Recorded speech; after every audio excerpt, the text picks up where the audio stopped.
Bismillahirrahmanirrahim. Assalamualaikum warahmatullahi wabarakatuh. Jumpa lagi dengan saya di Abil Maiwa Channel.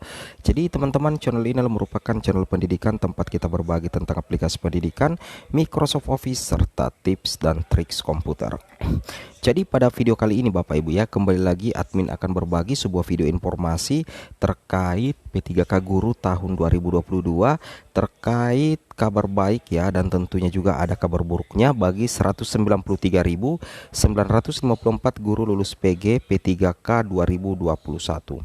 Tapi sebelum itu, bagi rekan-rekan guru yang baru, tekan tombol subscribe ya, dan aktifkan lonceng notifikasi agar setiap hari Bapak Ibu bisa mendapatkan informasi terupdate dari kami. Baik, hari ini juga kami mengadakan live streaming ya, terkait RDPU Komisi 10 DPR dengan pendidik ya, pendidik dan tenaga pendidikan terkait penyelesaian ya honorer menjadi P3K tentunya. Oke, kita langsung saja to the point ke informasinya. Di sini Bapak Ibu bisa perhatikan ya. Di sini ada informasi penting ya dari jpnn.com. Di sini dikatakan bahwasanya guru honorer yang lulus PG akan diangkat P3K tanpa tes. Tentunya ini menjadi kabar gembira ya. Tetapi Bapak Ibu perlu pahami bahwa ada juga kabar buruknya Bapak Ibu ya. Ada juga kabar buruknya. Di sini dilansir di Banten jpnn.com Serang, guru honorer yang lulus passing grade di Banten itu akan diangkat secara otomatis menjadi pegawai pemerintah dengan perjanjian kerja P3K tanpa melalui tes. Dan tentunya ini juga berlaku secara nasional ya, bahwasanya yang sudah lulus PG itu tidak perlu lagi tes, tetapi sisa mendapatkan penempatan tentunya Bapak Ibu ya. Nah, kemudian di sini kita bisa tambahkan lagi sedikit informasi pentingnya. Hal itu didapat setelah pertemuan antara Forum Guru Honorer Negeri Lulus Passing Grade Seluruh Indonesia atau FGHNLPGSI dengan pejabat Gubernur Banten Al-Muktabar beberapa hari yang lalu. Dan tentunya ini menjadi salah satu angin segar ya untuk guru lulus PG, terutama ya khususnya di daerah Banten pastinya Bapak Ibu ya. Nah, kemudian di sini kita lihat ya, yang menjadi salah satu kabar gembiranya bahwasanya guru yang lulus PG itu otomatis ya, guru yang lulus PG itu akan diangkat menjadi P3K tanpa tes ya. Nah, kemudian namun di sini yang menjadi salah satu pertimbangan yang bisa saja menghalangi pengangkatan guru lolos PG menjadi ASN P3K itu persoalan kuota Bapak Ibu ya. Karena di sini dikatakan Kartika menambahkan pengangkatan tersebut akan dilakukan secara bertahap ya. Beliau menegaskan tidak dilakukan secara serentak karena kuota yang disediakan itu tidak berbanding lurus dengan guru honorer yang lulus PG. Nah, jadi sekali lagi katakan, salah satu kabar gembiranya adalah bahwasanya guru yang sudah lulus PG itu sudah ada jaminan bahwa tidak perlu lagi dites, sisa diangkat ya Bapak Ibu ya menjadi ASN P3K tanpa tes.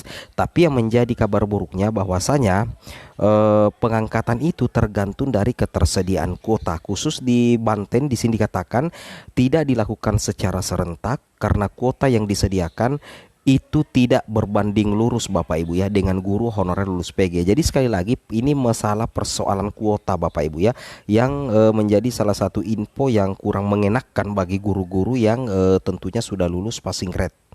Nah, kemudian di sini kita lanjutkan lagi bahwasanya guru yang lulus PG hanya diberikan kuota 500 orang, sedangkan tercatat ada 2.895. Sebenarnya seperti ini Bapak Ibu ya. Ini kan di daerah Banten, dan ini tentunya ada juga daerah yang mengalami hal yang sama, yang mana kuota guru lulus PG itu tidak sesuai jumlahnya dengan jumlah yang sudah lulus PG sebenarnya, sehingga kemungkinan Bapak Ibu ya, kemungkinan ada sisa yang tidak bisa atau belum bisa diangkat.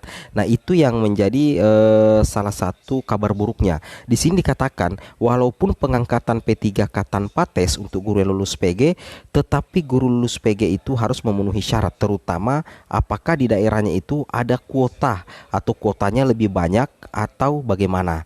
Nah, jadi ini kabar buruknya itu ada di persoalan kuota sebenarnya Bapak Ibu ya. Oke. Nah, ini yang sebenarnya sebenarnya menjadi salah satu polemik ya di pengangkatan guru lulus PG, karena di sini kita perhatikan sendiri bahwasanya untuk guru lulus PG itu menjadi prioritas utama Bapak Ibu ya. Itu menjadi prioritas utama untuk diangkat menjadi ASN P3K. Dalam artian ini adalah penempatan yang lulus PG, tetapi ini berdasarkan formasi yang tersedia di daerah.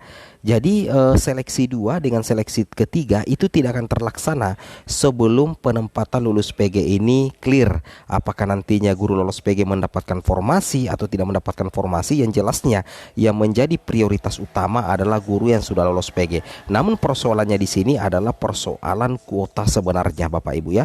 Persoalan kuota. Apakah kuotanya itu lebih banyak atau misalkan sama dengan jumlah peserta lulus PG dalam suatu daerah, seperti itu. Kemudian di sini kita lanjutkan lagi Bapak Ibu guru sekalian terhormat.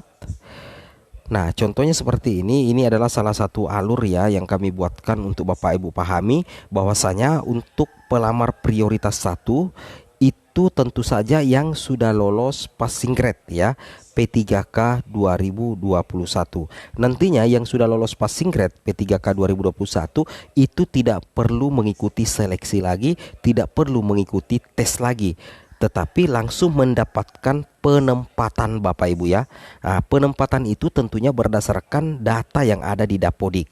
Perkiranya yaitu adalah minggu ketiga September 2022, tetapi ini masih bersifat tentatif. Namun yang jadi persoalan di sini adalah penempatan guru lulus PG itu bisa saja terhalang apabila tidak mendapatkan kuota yang maksimal Bapak Ibu ya.